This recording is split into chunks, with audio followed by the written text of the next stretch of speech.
রাহুল, একটা অনেক বড় খুশির খবর আছে। আমি না সরকারি চাকরি পেয়ে গেছি।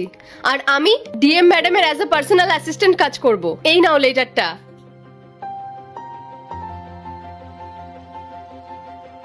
কি? সত্যি? বাহ, এটা তো খুব ভালো কথা।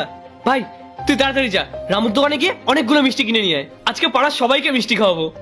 এই দাঁড়াও, এখন কি আমি ওই রামুর দোকানের মিষ্টি খাবো? আমার একটা স্ট্যান্ডার্ড আছে। আর শোনো, তুমি যদি আমার সাথে থাকতে চাও না, তাহলে তোমার আমাকে 1 কোটি টাকা দিতে হবে। মেঘা, তুমি এসব কি বলছো?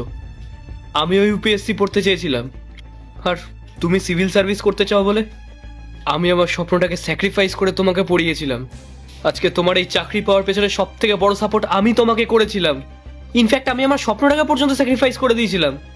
এই, তোমার এই নাটক বন্ধ করো তো। তুমি একজন সামান্য চাষি, আর আমি এখন ডিএম ম্যাডামের পার্সোনাল অ্যাসিস্ট্যান্ট।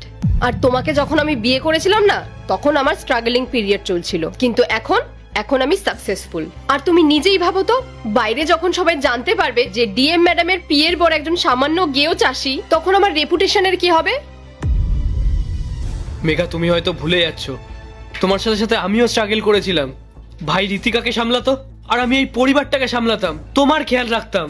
এই শোনো, তুমি খুব ভালো করেই জানতে যে তুমি জীবনেও কোনোদিন ইউপিএসসি ক্লিয়ার করতে পারবে না। আর তুমি এটাও খুব ভালো করে জানতে যে জীবনে আমি একদিন ঠিক সাকসেসফুল হব।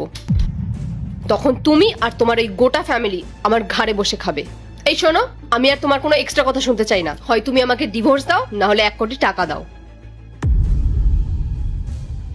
মেঘা, এর থেকে যদি তুমি আমার কাছ থেকে সরাসরি ডিভোর্স চাইতে না, আমি তাও মেনে নিতাম। কিন্তু তুমি তুমি আমার কাছ থেকে 1 কোটি টাকা চাইছো, তাও আবার তোমার হাজবেন্ড হওয়ার জন্য। হ্যাঁ, একদম। ডিএম ম্যাডামের পিয়ের হাজবেন্ড হওয়ার জন্য না, ফিস এটা। আর তুমি যদি সেটা না দিতে পারো, তাহলে আমাকে ডিভোর্স দিয়ে দাও। তোমাকে ডিভোর্স দিয়ে না আমি অন্য একজনকে বিয়ে করব, যার নাকি আমাকে ওই 1 কোটি টাকা দেওয়ার ক্ষমতা থাকবে। ঠিক আছে মেঘা, আমার স্ত্রী আমার কাছ থেকে ডিভোর্স নিতে চায়। সে শুধুমাত্র তার স্বার্থ সিদ্ধি করার জন্য আমার সাথে ছিল। এখন যখন তার স্বার্থ মিটে গেছে, তখন সে আমাকে ছেড়ে চলে যেতে চায়। এমনকি এমনকি আমার ছোট বাচ্চাটাকে আমার কাছ থেকে আলাদা করে দিতে চায়। বাহ, খুব ভালো কাজ করেছো তুমি।